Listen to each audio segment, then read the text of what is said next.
So welcome everybody to class number 4 of A Very Brief History of Community of Christ with Apostle Lachlan Mackay. And as we had a lot of technical challenges yesterday, we want to get right into this. So I'm going to turn things immediately over to Lach. Great. So what I want to do is just recap very briefly the Far West Missouri period so that we can spend most of our time today on Nauvoo. So we kind of made it through building up to DeWitt, Missouri. Our neighbors there who had invited us in and sold us the property, after they sold it to us and we started moving in, some of them decided they didn't want us there. That started to elevate into a conflict. The governor called out state militia to help, but by the time that happened, things had settled down again. So it looked like he had wasted state dollars by calling up the militia. Things start to get tense again, and we're basically under siege. We asked the governor for help again. He says, nope, I fell for that once, not gonna do it again. So basically we were on our own. We had to surrender, which we did. And as we were surrendering and agreeing to leave, some of the Missourians start saying things like, well, now that we've driven you from DeWitt, we're gonna drive you from Daviess County, Missouri as well. It's where Adam Andeaman was. Well, tragically, we apparently had faster horses. So we headed to Daviess County, Missouri, and began driving non-Latter-day Saints out. That begins to escalate into what's known as the 1838 Mormon War at Missouri. At some point, some of our members are, we would say, kidnapped. Missourians might say some of our spies were captured, but we decided to try and get them back. This was a group of men had captured them that had been acting as vigilantes outside the law, attacking some of our members. So at a place called Crooked River, we went after them. And the result was something called the Battle of Crooked River. Let me show you one of John's maps. So the Battle of Crooked River. We attack. What we don't realize at that particular point in time is that the group of men who had been vigilantes were at this point acting as Missouri state militiamen. So what that means is we inadvertently commit treason by attacking state troops. There were some people killed in this conflict. The governor responds with the extermination order. Leave the state or we will exterminate you. That didn't mean kill, that meant forcibly remove. But there were people killed in the conflict, not necessarily a direct result of the extermination order, though. I'm going to jump forward to a place called Haun's Mill. So just a few days after the governor had issued this extermination order, something that we call the Haun's Mill Massacre took place. Now it's now clear that the people in Livingston County next door who attacked Haun's Mill, one of our little settlements, didn't know about the extermination order yet, so they were not reacting to that. They probably were reacting to Crooked River. We had a truce with our neighbors in Livingston County at this point, just a small church settlement. There was a mill, a blacksmith shop under construction, a well being dug, actually a couple of mills. And as I mentioned the other day, there were quite a few Canadian converts camped out at Haun's Mill at this point in time. At some point, we look up and we see a couple hundred men on horseback coming out of the trees to the north. We knew we had a truce, so we were a little confused as to what was happening. But as we began to get nervous, we raised a white flag. We surrendered. These folks kept coming, though, and soon we were under attack. We had a prearranged plan where the women and children ran across a mill dam on on Shoal Creek. So kind of somewhere right in here, you see the mill dam. So the women and children ran across and then up into the river bluff here. The men gathered at a blacksmith shop, again under construction. It was log without chinking yet, so nothing in between the logs yet. And the plan was to defend the settlement from there. Tragically, eventually, the Missourians have just surrounded the building with their gun barrels through the logs firing. At one point, they found hiding under the bellows in the blacksmith shop a little boy. Somebody said, "Nits will make lice. He'll grow up to be a Mormon," and then shot him in the head. And that was apparently a common saying by white settlers related to Native Americans as well at the time. Eventually, 17 or 18 men and boys were killed, and the attackers then dispersed. We gathered back together from our hiding places, hurriedly dumped the bodies into the unfinished well. So it's basically a mass grave, tried to cover it up, and then went into hiding again, concerned that the attackers might come back. So that is the Haun's Mill Massacre, we know it as. By 1 November of 38, it's clear that we are in big trouble. State militia is surrounding Far West, our church capital, and Joseph Smith surrenders at that point in time. Fairly quickly, he is court-martialed and sentenced to death. Alexander Donovan, who I mentioned earlier, was an attorney, and he was also a militiaman. And he said to his commanding officer, "If you carry out this execution, I will see that you face the law for murder." The argument being that you can't court-martial somebody who's not in the militia. He turned out to be right, although the US Supreme Court didn't rule on that till 1866, something that was under debate. But we honor Alexander Donovan for standing up against his commanding officer to defend Joseph Smith by naming Camp Donovan or Lake Donovan, just north of Independence, Missouri, in his honor, one of our campgrounds there. Soon, church members start gathering their supplies together and heading out. They are walking across the frozen north of Missouri. It is a really difficult trip. Many of the husbands are imprisoned at this point. And so a lot of the women and the children trying to make it across on their own. We are truly religious and political refugees at this time. Lucy Mack Smith describes making it to the Mississippi River at the Missouri and Illinois border, and they had no way to cross. So they lay down and it snowed in the middle of the night, and they wake up the next morning covered in snow. She says it was only with the utmost difficulty that we were able to fold the frozen blankets. They do make it across the river eventually, and the people of Quincy, Illinois, take us in. There's probably 1,600 Quincy, Illinois residents who take in as many as 4,800 refugees. I think of Syria at this point, and I know that you did really well in taking in Syrian refugees compared to the US particularly. But imagine 1,600 people taking in 4,800 refugees. They were incredibly kind and helpful to us. I want to pause for questions at this point. Would this have been in the news? Like when they show up in Quincy, do the people have a clue who these people are coming across the river? Yes, it was in the news. It was big, big news. They knew who they were, and they were incredibly supportive. So most outside of Missouri would have been thinking that what was happening to us was horrific and awful and terrible. And it really was. So I'm not suggesting that we were not sharing culpability for what happened in Missouri, meaning we made some significant mistakes there.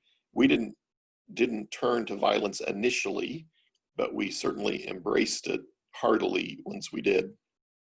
But at the end of the conflict, none of the Missourians are held accountable for the things that they did, including the Haun's Mill Massacre, while our members and leaders were charged and tried. And basically, we are all declared to be guilty, whether we participated in any of the illegal activity or not. So basically, everybody, based on their religion, is convicted and forced to leave. So really very problematic on many levels. And most people recognized that at the time. Locke, when they went into Quincy, when the 1,600 people, would they take them into their homes, or would just allow them to put up their tents in the backyard or live in their barns, or have you any idea how they managed? All of the above. I think it's all of the above. Okay. And there really are great stories. Lucy Mack Smith talks about how sick her daughter was, and the incredible kindness that was shown to them by the people of Quincy. Emma Smith and her family are taken in by the Cleveland family. I'll share a quote that comes from Joseph and church leaders after the fact in Nauvoo. They say, "In the state of Illinois, we found an asylum and were kindly welcomed.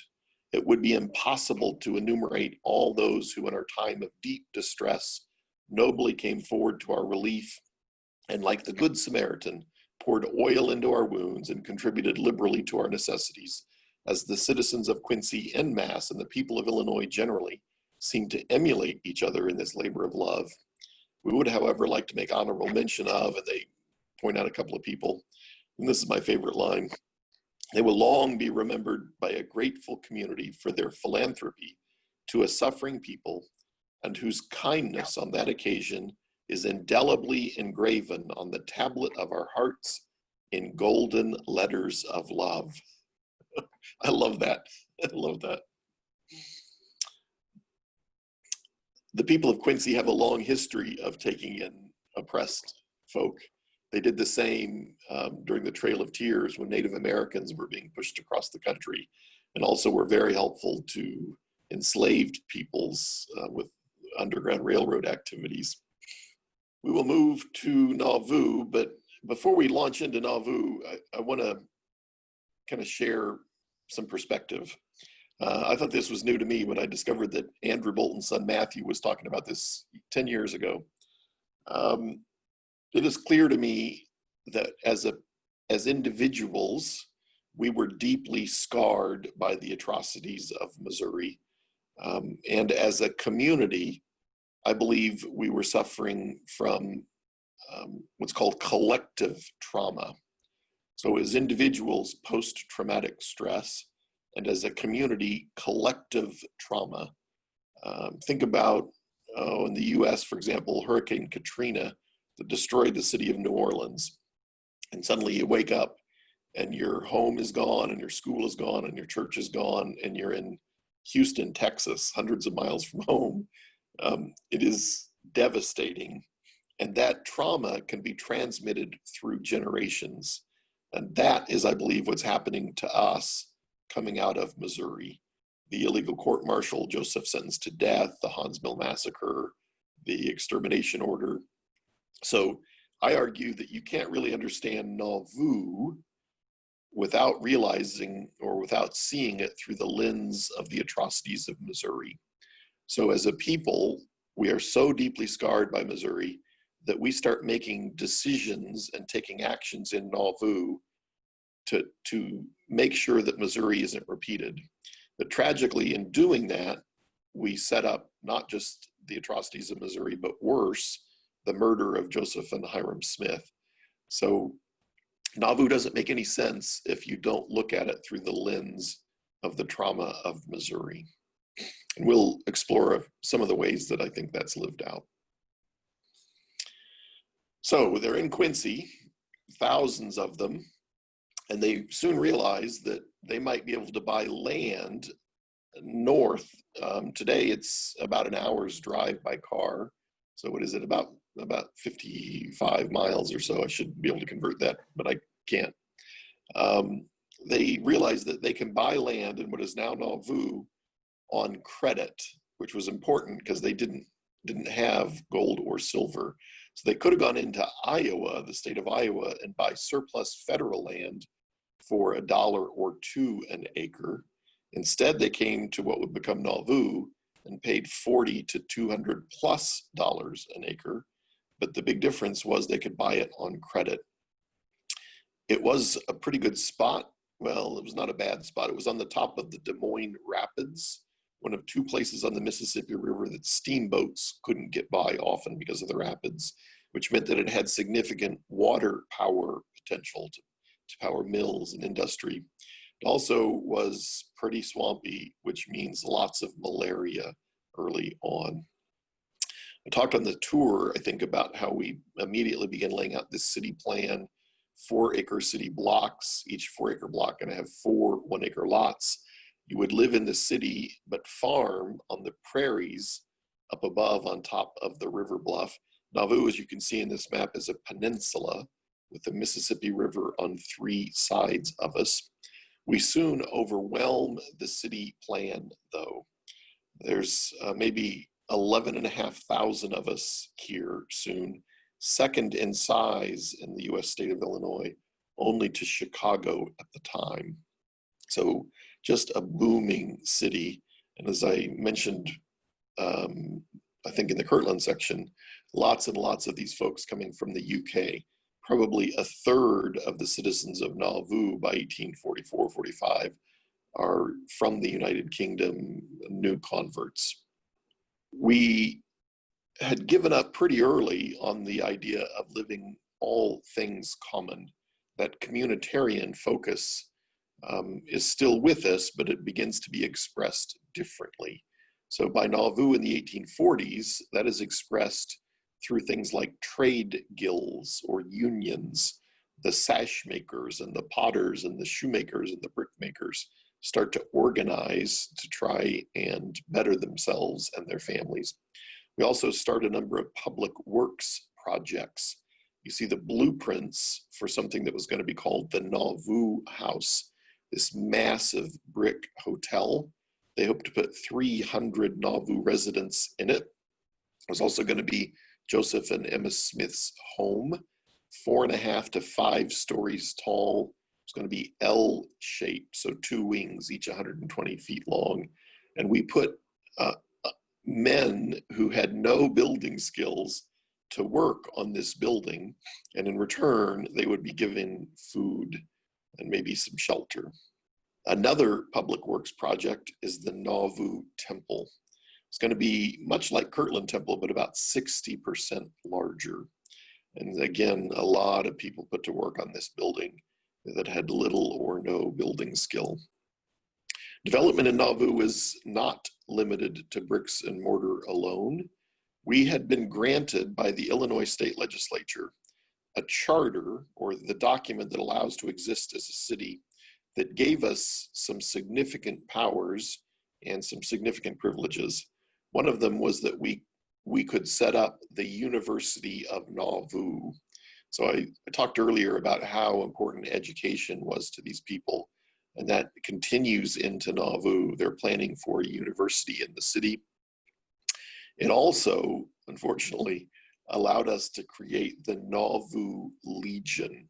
It was part of the Illinois State Militia. So states at the time would require adult white males between a certain age to participate in the militia as kind of a rapid response group to defend the state. We tragically not only participated in the Nauvoo Legion, but loved it. So it was legally required to participate. That's not the issue. It was the enthusiasm that we showed that soon became an issue. And soon there are maybe 2,000 or 3,000 of our men in the Nauvoo Legion at a time when the United States standing army might be only 8,000. So this was probably the second largest armed group in the nation.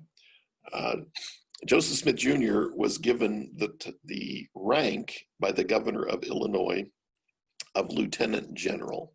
Now, some people see that as a power grab. I don't think so. When looking at it through the lens of Missouri, I think I only mentioned this briefly, but remember that in Missouri, Joseph is court-martialed and sentenced to death. Illegally. You can't be court-martialed if you're not in the militia, but he was court-martialed and sentenced to death. So I believe that Joseph's lieutenant general rank, apparently the first in the country since George Washington, was an attempt to protect himself. He believed that if he was, in order to be court-martialed, somebody had to outrank you. And if you were the only lieutenant general in the land, that was not going to happen. So a way to protect himself. We were really enthusiastic about the Legion. There's a non-member U.S. Army artillery officer who visits Nauvoo on a day when the Legion was parading or practicing. And he comes away terrified. He says, man, these Mormons are like a snowball rolling down an inclined plane that will soon become an avalanche. It is true, they are peaceful now, but they're like a lion asleep. Be careful, don't wake them. And he calls us repeatedly a warlike people. Again, I think this is a response to Missouri, an attempt to defend and protect, but done in a way that our neighbors perceived as an offensive threat. Now, I think it wasn't, and the fact that we did not respond militarily after Joseph and Hiram Smith are murdered, I think makes that clear. But I do understand why our neighbors were terrified of the Nauvoo Legion. At times there are cannons in the prophet's yard, and they of course would struggle to understand why a church leader in a church community would be armed with artillery. I'm going to pause for a minute. Questions on the Nauvoo Legion or anything else? Locke, I was wondering about in Quincy, if we know what the background of the people who lived there was. So today, Quincy is largely German, but my sense is that happens a little later. So probably, well, I was going to say New England. I don't know that. I'm pretty sure it's not Kentucky and Virginia, but I do not know exactly where most of them came from. But I don't know what it was about them, but they were very welcoming.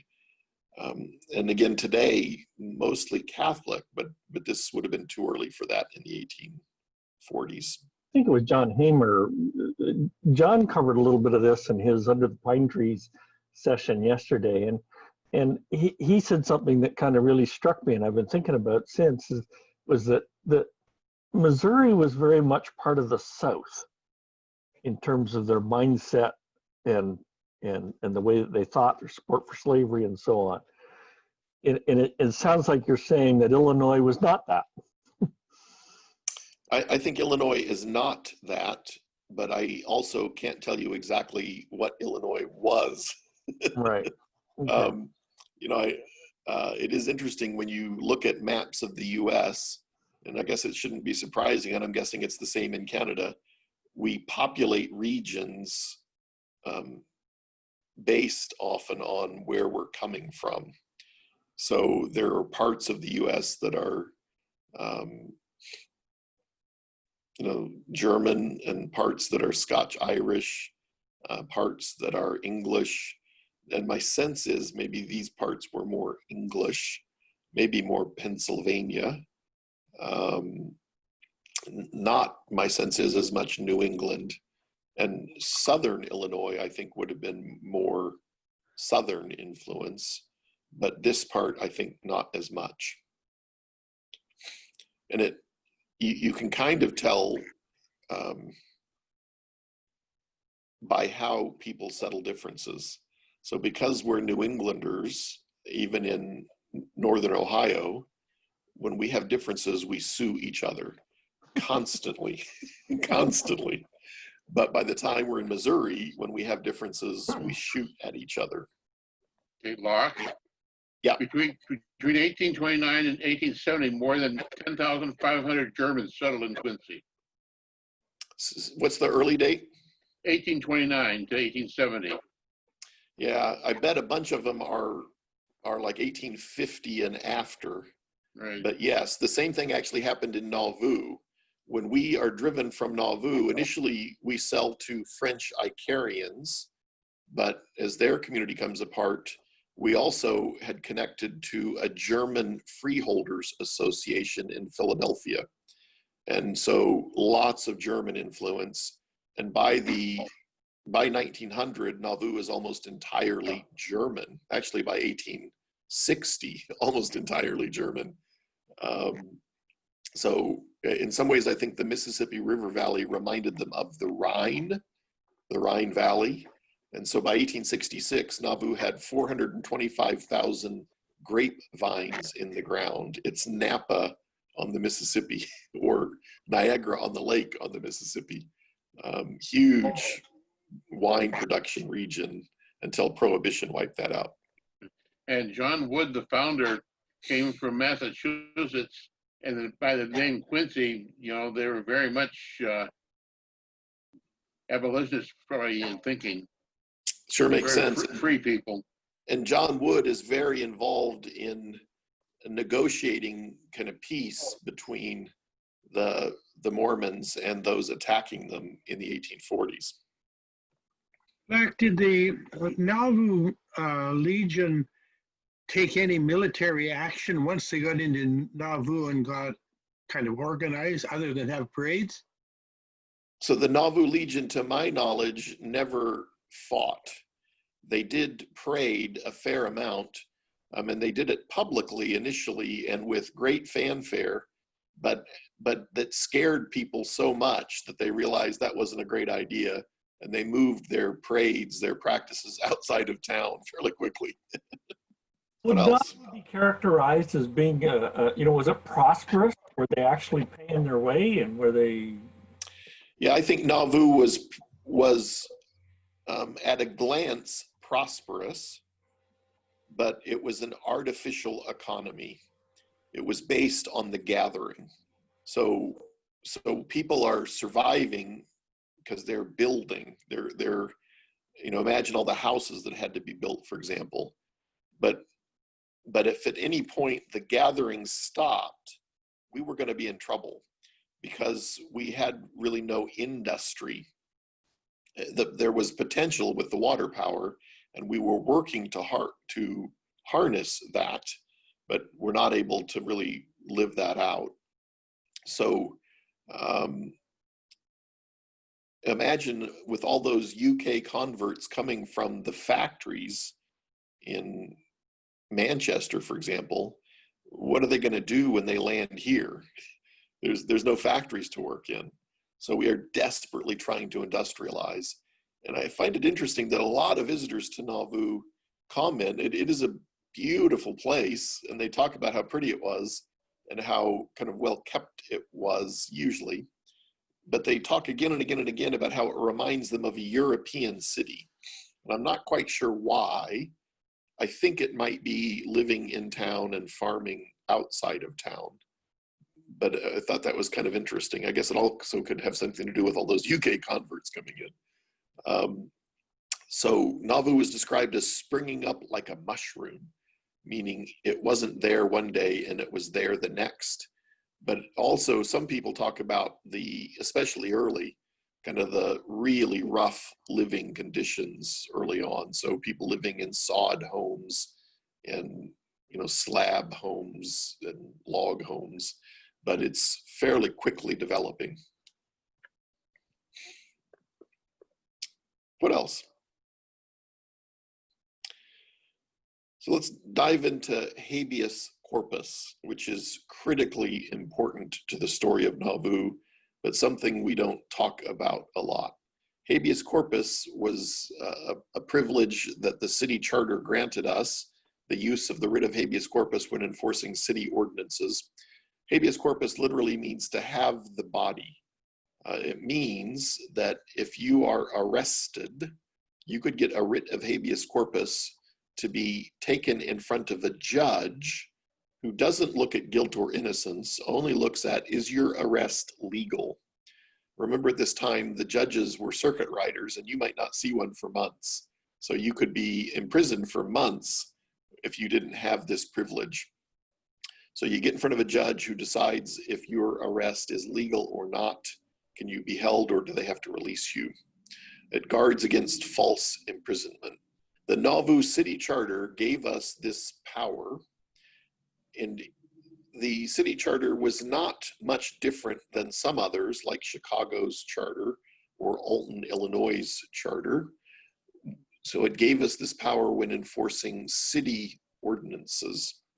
But Nauvoo was a little different too, because unlike Chicago and Alton, where the governor appointed municipal judges, in Nauvoo, the mayor and the alderman also served as the judges. So there was no separation of powers. The city council began passing habeas corpus related ordinances once they realized they had this power. And each time they did it, it kind of broadened the reach. It increased our power. This gave the city court authority to issue writs related not just to imprisonment under city ordinances, but also under state and federal law. So what that means is Nauvoo soon becomes a city-state, not bound just by Illinois law even, but only the Illinois and US Constitution.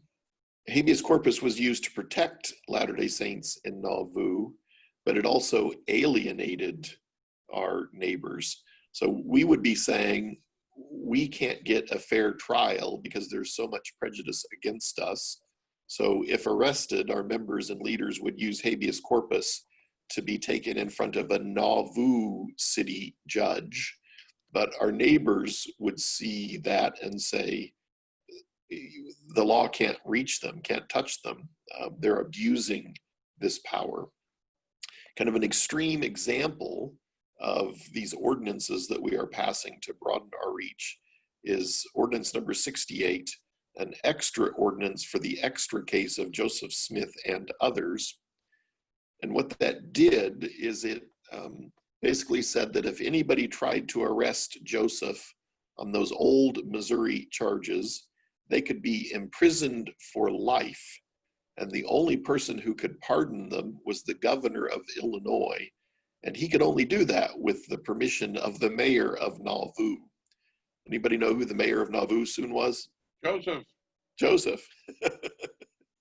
Not surprisingly, our neighbors objected to this ordinance and we soon rescinded it, but not before the damage was done.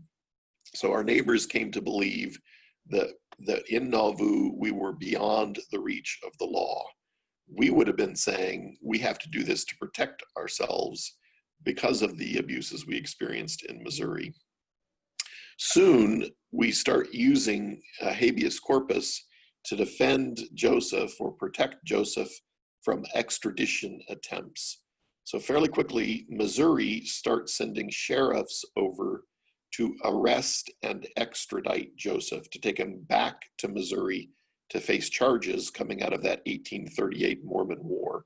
Remember, well, you would know this, in the US, in order to extradite somebody from one state to another, they have to have been in that other state when the crime was committed and then fled across a state line. That becomes an important part of this story. I'm just going to run through these quickly. There are multiple attempts at extraditing Joseph. They are not successful because we're using habeas corpus to prevent Joseph from being taken out of state. Multiple attempts, including one following an attempted assassination of former Governor Boggs in Missouri.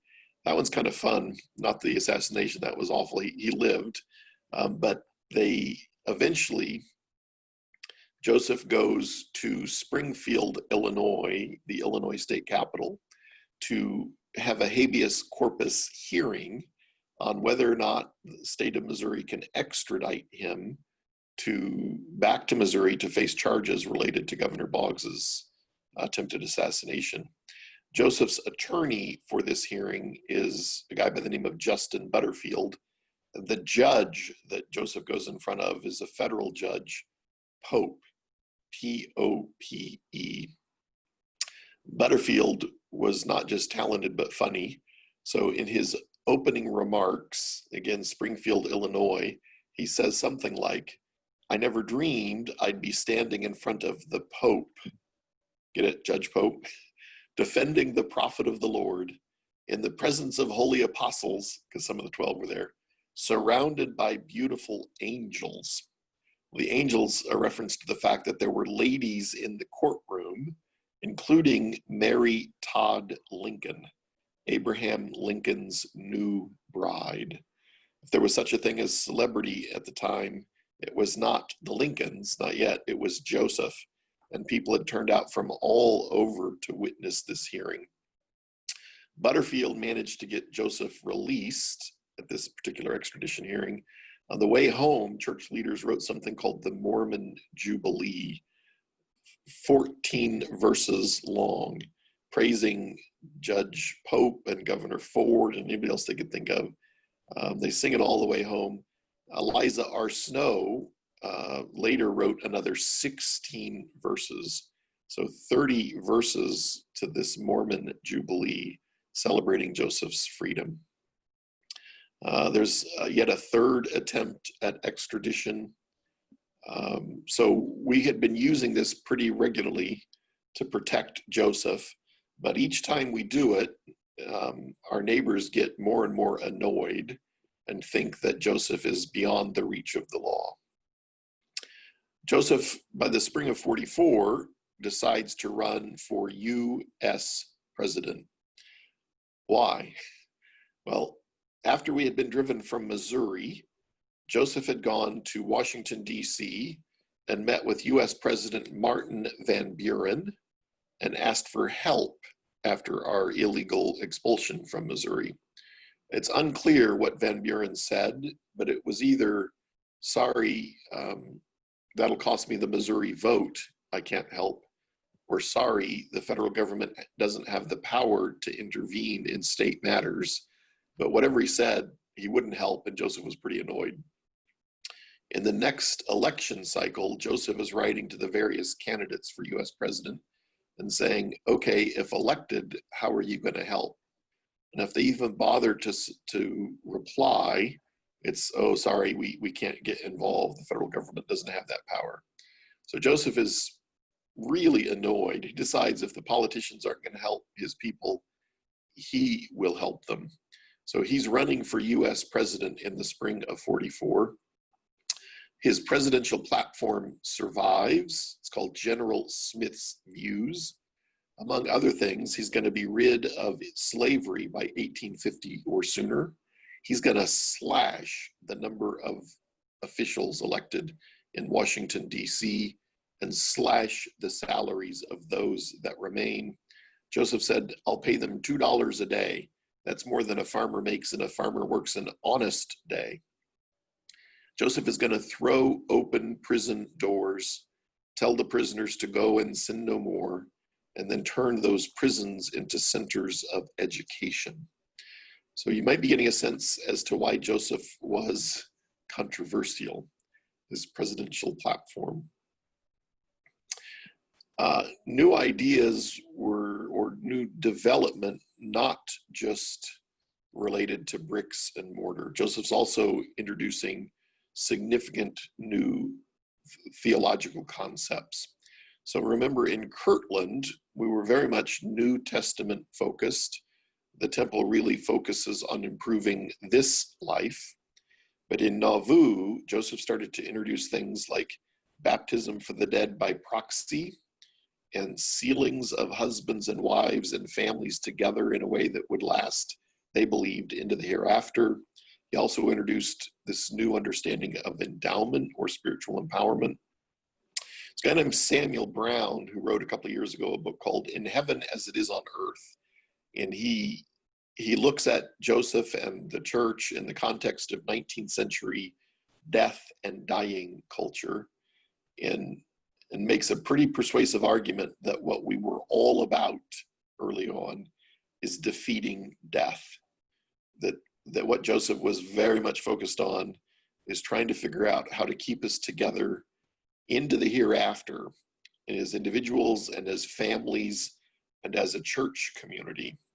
So if you kind of look at his Nauvoo innovations through that lens, for Joseph, it seems, it was all about trying to keep us together in community into the hereafter.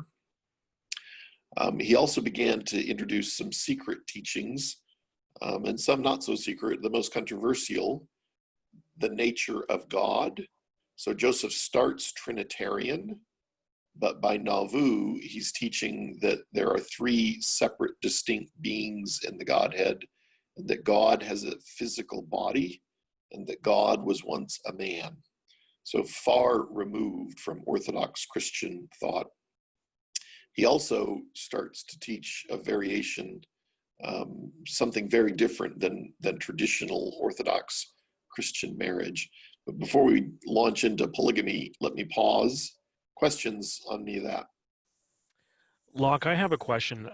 When you think of Joseph's entire career, so to speak, as the leader of the church, when do you think he first got an inkling, a sense that his life would occasionally be in danger? So I think Joseph knew his life would be in danger pretty early, definitely by, well, occasionally in Kirtland. You know, he's tarred and feathered in Hiram, Ohio. We skipped that part, which would be terrifying. And definitely by Missouri, very much so. So, but he always survived. So I often ponder, okay, how about when it came to Carthage, Illinois, you know, going to Carthage where he does not come back alive? There's a fair number of people who think he knew he was going to die.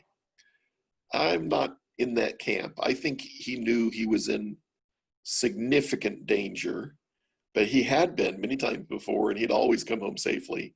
And I believe that if he knew he was going to die, he would have made it very clear what was supposed to happen next in the church, meaning who should lead. And he did not do that. There was significant confusion at his death on succession, which is, for me, part of the argument that he didn't know he was going to die. There is an interesting argument that he thought he was going to die, but on June 24th, which was a Masonic holiday, and that when that didn't happen, he believed he was going to live, and in fact was trying to escape from the Carthage jail.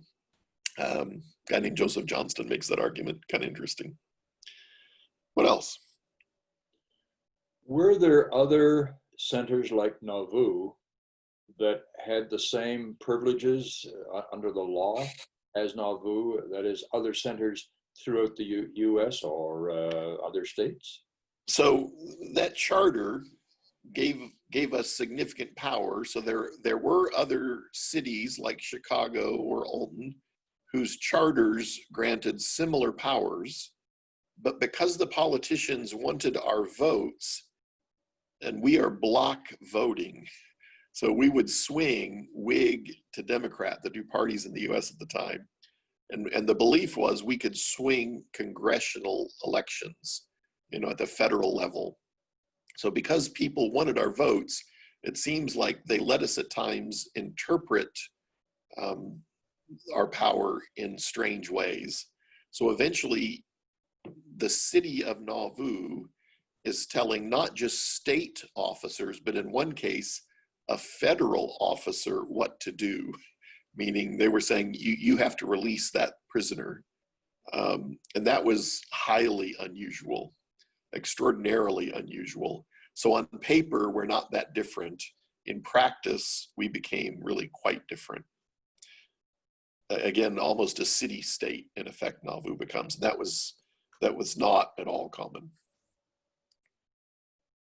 Locke, when I was Yeah. growing up, I remember, hearing that Joseph Smith ran for president, but people would say, but not really. He just kind of, but I understand now that, they were very serious about this. What effect did that have on the church at the time?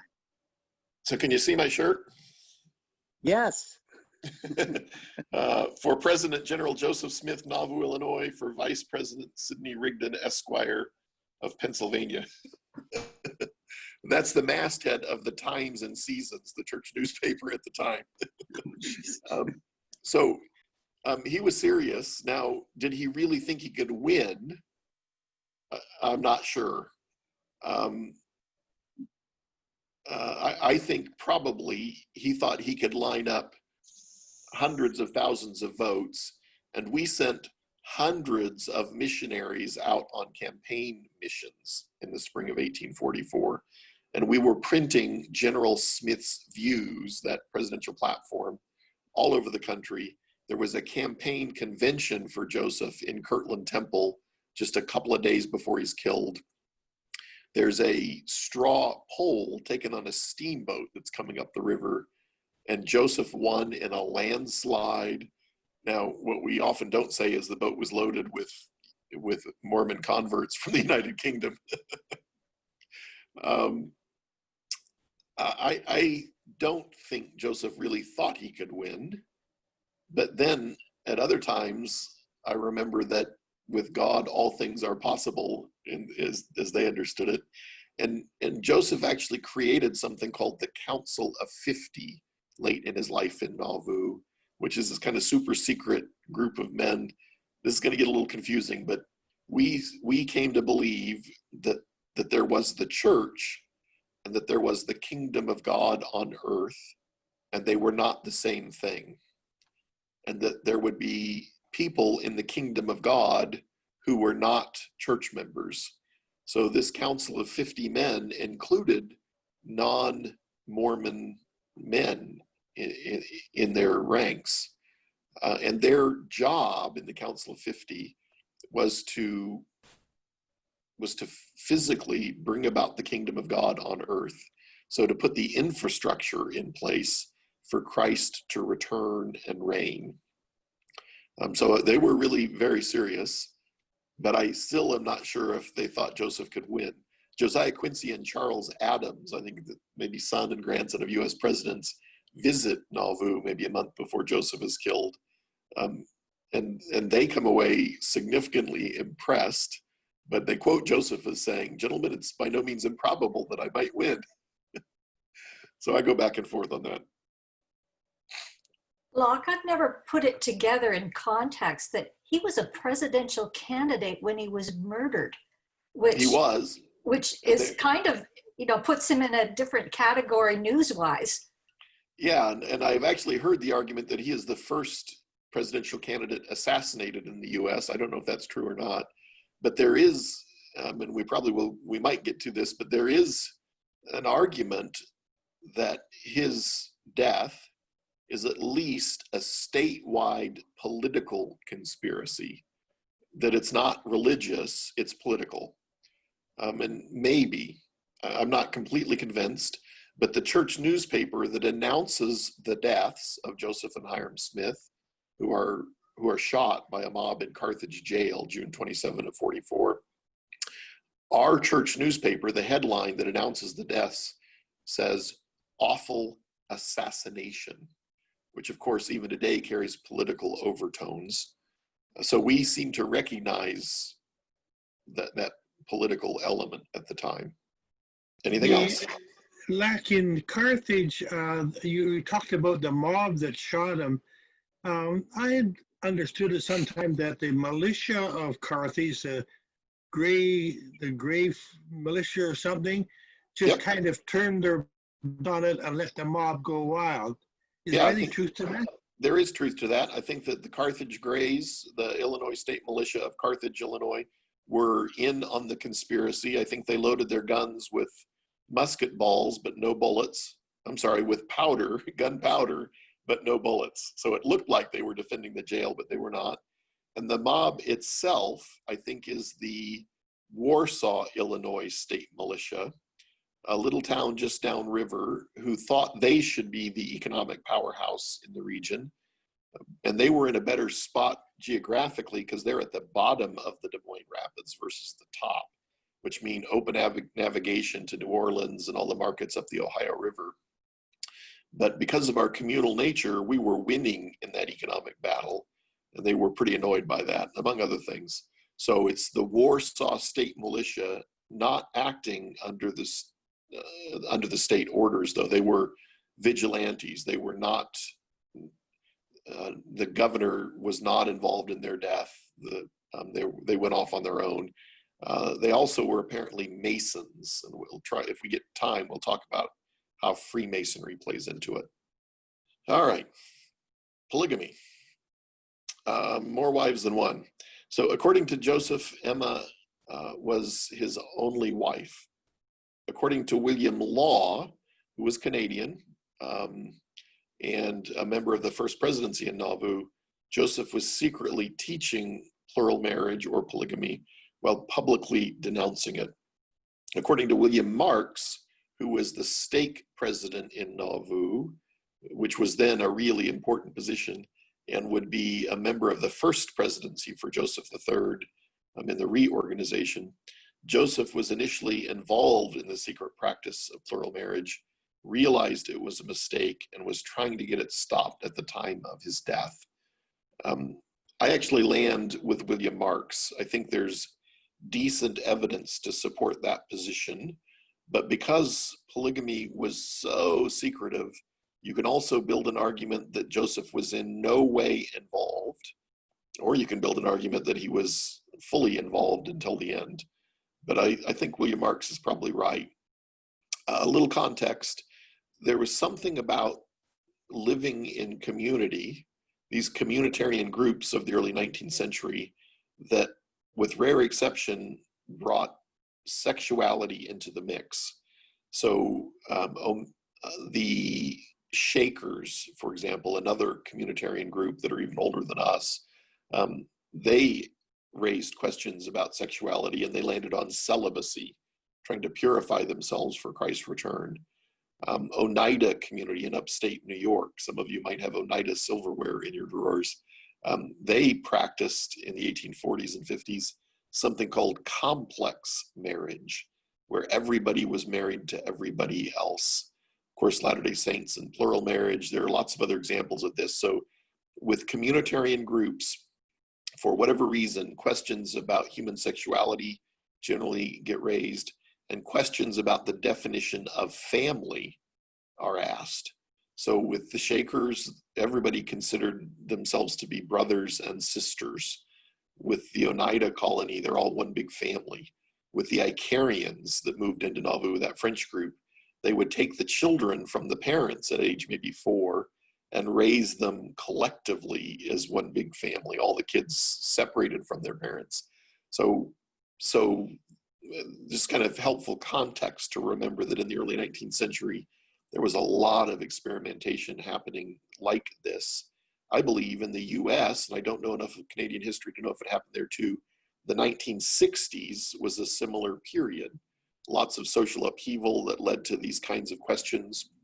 And I believe we're living through the same kind of time now with same-sex marriage and polyamorous relationships becoming much more common, and thruples. So in many ways, the time that we're living in now mirrors, I believe, the 1820s and 30s when the church is birthed. So William Law was opposed to plural marriage. He publishes something called the Nauvoo Expositor to secretly to expose the secret teachings. Church leaders are worried that's going to incite mob violence, so they order the destruction of the newspaper. They don't stop there, they also destroy the printing press. Now, it turns out it was probably legal to destroy the newspaper, it wouldn't be today, but illegal to destroy the printing press. The people that owned it are upset. They've pressed charges against Joseph. A sheriff comes from Carthage, Illinois to arrest Joseph. Joseph gets a writ of habeas corpus, and instead of going to Carthage, goes in front of a Nauvoo city court, where, remember, by this time he's the mayor and chief justice, and the court releases him, which people get really upset about. So friends of Joseph start saying, wait a minute, you can't do that, Joseph. You need to get in front of a non-Latter-day Saint judge. So he does. He goes in front of Daniel H. Wells, an area justice of the peace. Wells is not a Latter-day Saint. He soon would be, but he was not yet. And Wells only had authority to hold or release with habeas corpus, but instead Wells acquitted Joseph. The charge, I think, was riot. Acquitted Joseph, which made people really angry. They basically have concluded by this point that Joseph is beyond the reach of the law. The governor of Illinois steps in at this point and says to Joseph, "You've got to go to Carthage and turn yourself in." And Joseph does. The charge, again, riot. Now, Joseph is actually probably not guilty of riot. It was orderly and quiet, the destruction of the press. What he was guilty of is destruction of private property and trespass, but that was not the charge. Joseph posts bond, and he says, "If I made a mistake, I will compensate the owner of the press." He recognizes he got it wrong.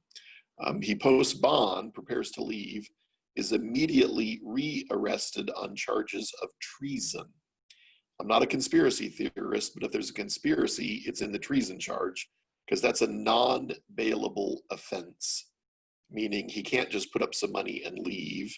He instead has to wait for the judge to come around.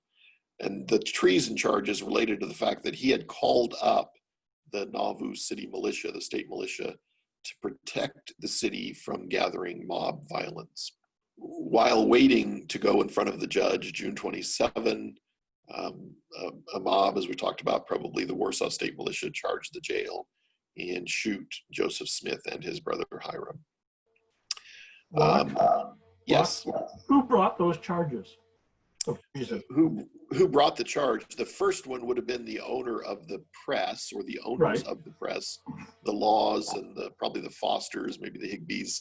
I don't remember the name of the person who brought the treason charge, but it was somebody you would not have heard of. I was kind of surprised. Somebody I had not heard of either. What were they, like from Carthage or? Yeah, I believe they're from Carthage. So this was not intentional, but I skipped over the plural marriage part relatively quickly as part of the larger story. It is, I think, a really important part of the story. I believe, though, that the thing that really led to Joseph's death was the use and perceived abuse of habeas corpus. It's the way we respond to circumstances around the expositor, and the use of habeas corpus to protect Joseph that just pushed people over the edge. Questions, though, on any of that, or particularly on the plural marriage part? As I mentioned, I just did a podcast for Project Zion where I'm talking about plural marriage for an hour, and as a church, the way our response to it evolved. So we always understood it to be immoral. Joseph was always publicly denouncing and denying. We believed him. I've always understood it to be immoral and didn't participate. But the question about Joseph's involvement, that has evolved for us through the years. Initially, the first issue of the Saints Herald says, he did it, he repented, we should forgive him. But then as people died off who were in Nauvoo, we came to believe that he didn't do it. Then we moved into a position where we thought he probably did do it, but it was an unintended consequence of eternal marriage, this idea that you could be sealed to spouses for eternity. I'd say now we're kind of back to he did it, or where I'm at, he did it but repented. There's decent evidence to support that, as I talk about it in the podcast. Question? Locke, I just wanted to say I highly recommend the podcast. Oh, thank you. That means you enjoyed it? I enjoyed it. And I would say I felt your pain at times during that podcast. Yeah, it's tough. For me, the hardest part is Joseph was not truthful to Emma. That is very disturbing for me.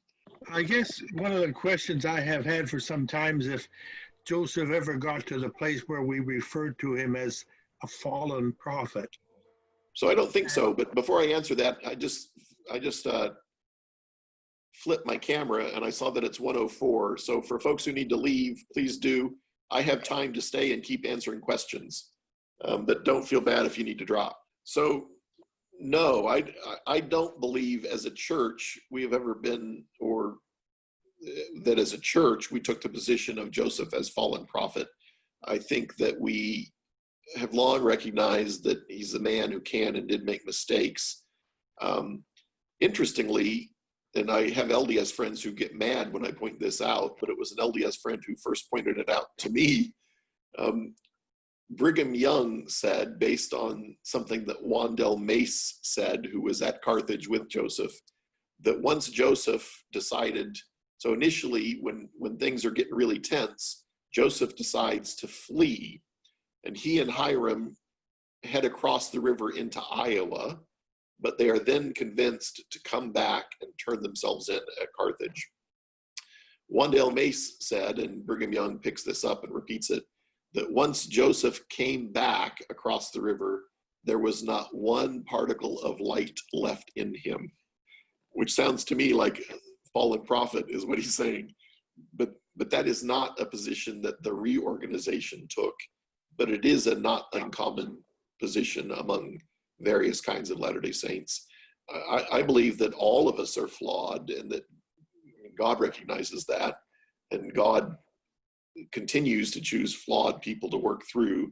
The Hebrew Bible is full of flawed people that God is using to bring about God's will. Podcast is queued up in my next listen, but I haven't done it yet. So you cover this there, but where does this show up first? So where does plural marriage show up first? Evidence of it before that. So I think it shows up first in Nauvoo. I think it's 1840. Now, our cousins in the Church of Jesus Christ Latter-day Saints will argue that Joseph is talking about plural marriage as early as 1831. I just don't see that. I think what they base that on is, and this is really uncomfortable. We need to be careful about presentism, which means putting our perspectives on the people of the past. But the Book of Mormon talks about, and again, very uncomfortable, but that as people get better, they become white and delightsome. And apparently when they were in Missouri, W.W. Phelps said to Joseph, well, how are Native Americans going to become white and delightsome? And Joseph said, well, we'll marry them, intermarry and have children. Well, Joseph, I believe, was saying we as a people. But after the fact, when W.W. Phelps is trying to justify plural marriage, so this is anachronistic, 15 years later or 20 years later, Phelps is saying, no, Joseph meant we, you and I will marry them, even though we already had wives. So that's evidence that Joseph is teaching plural marriage, Phelps says. But that's not what's happening there.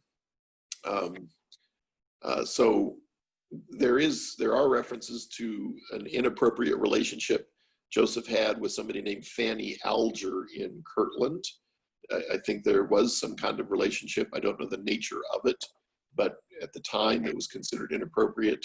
But it is not a marriage. It is not plural marriage, because even in Mormon understandings, Joseph didn't have the authority that they would say he would have to have in order to seal that marriage, and for other reasons too. So I think it first shows up in early Nauvoo. Were there other people, like I'd understood that Brigham Young was in England around that time, and that they were practicing polygamy even in England? I don't know about practicing polygamy in England. Often you'll read about the Cochranites in Maine, who were a religious group that were practicing polygamy, and apparently some of our missionaries, including maybe Brigham Young, interact with Cochranites and convert some of them. So there is an argument that some of these ideas came through the Cochranite influence into the church. I think that there's probably more, maybe part of it, but remember that we are restorationists, meaning we're trying to restore.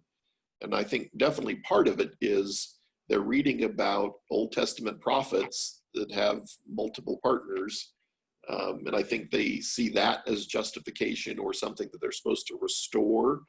I also think that Joseph believed that it would be used to raise up a righteous seed, meaning have lots of children, not so much for the women, but for the men anyway. And it worked. Joseph and Emma's children did not engage in plural marriage. And so there's maybe 1,800 Joseph and Emma Smith descendants. Joseph's brother Hiram killed with him.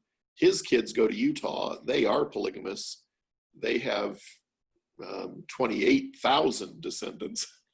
So I think having lots of descendants was part of what they were after as well. I do also think that this idea of it growing out of eternal marriage, kind of almost this idea that we could be sealed together in a way that lasted into the hereafter. But my first wife has died and I've remarried. I want to be sealed to both. So suddenly in heaven, I've got two spouses. Well, if it's okay in heaven, it must be okay on earth. I think there's something to that as well. You mentioned about Joseph's beliefs in God. I think you said maybe it went from Trinitarian. Was that spoken a lot? Was that preached? Can you explain a little bit? Yeah, it's preached right at the end of Joseph's life, apparently, in something called the King Follett Discourse. So I do think, unfortunately, he teaches it. I think he teaches it very late. There's a couple of reasons. I think he got the idea from a couple of sources. One is his Hebrew studies, where I think he learned that a particular version of God is grammatically plural. So I think in earliest Judaism, I think they were not yet monotheistic. I think in his Hebrew grammar studies, he picked up on that. But I also, and this is just last week, I heard a really interesting paper that talked about some of the Masonic influence. So Joseph is introduced to Freemasonry in Nauvoo. He adapts their rituals and turns them into the temple rituals that Mormons do in their temples today. What's known as the endowment is based on Freemasonic ritual. And in Freemasonry, there's a lot of focus on creation and the strive to be perfect, perfectionism almost. So this paper was arguing, and it's a new argument for me, that it's also Masonic influence, this drive to build and create these perfect things. In Community of Christ, if we ever pick it up, we quickly reject it. It doesn't stick with us. But in the Church of Jesus Christ of Latter-day Saints, it is part of Mormon belief. And most people who don't like Mormons don't know why, but people who have studied Mormon doctrine in an academic setting, some have concluded that Mormon understandings of the nature of God, because they are so far from Orthodox Christian understandings, move Mormonism outside of mainstream Christianity. So some scholars have argued in the past that Mormonism is to Christianity as Christianity is to Judaism. You are one and the same at some point, but eventually you're different enough that you become a new religious tradition.